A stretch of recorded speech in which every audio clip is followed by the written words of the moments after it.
Okay, let's talk a little bit about the net neutrality issue.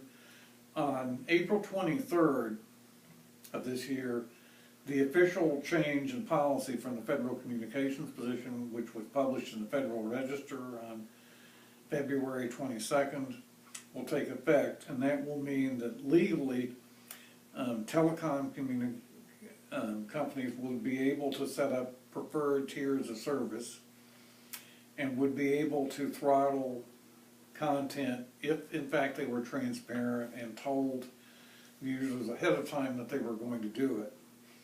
So far, we haven't seen any indication from any of the major telecom companies that they have any intention of throttling content. One thing, however, that I would expect to see that could happen in the future, besides fast lanes in specific cases, I would expect to see on smartphones the development of very limited services that perhaps don't even have the full internet, but that have only a few social media apps or something for families with very limited budgets. And that might mean that, for example, my website wouldn't be available on those kinds of platforms, those kinds of phones. But most families that would want that kind of a service probably wouldn't look at my stuff anyway. So that's probably not very significant. What I think you may see, though, is and depending on whether Congress passes a law restoring net neutrality, or whether some of the litigation filed by many states results in restraining orders, and I haven't seen any restraining orders yet. What you may see is, in time, you may see telecom companies buying internet security companies. That could lead to a situation where a telecom company could throttle or block a site that doesn't have a good website safety rating, or that doesn't have a security certificate for HTTPS,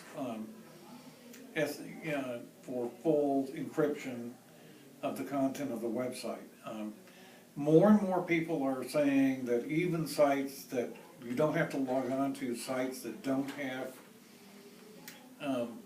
sell anything and don't require user logon, even news sites or personal blogs, should be fully encrypted, because otherwise users could be exposed to man-in-the-middle attacks, and these seem to be a little more frequent than they used to be. So it might be that we would wind up with a standard where any website that's going to be accessible needs to be HTTPS. Some of mine still are not. There is a problem that if you have more than one domain with the same host, in a lot of cases the add-on, you can only have one add-on that's HTTPS now.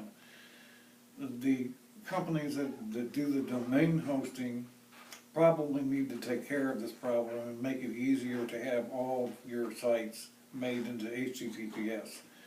And so that's something that I'm hoping will get resolved within the next year or so.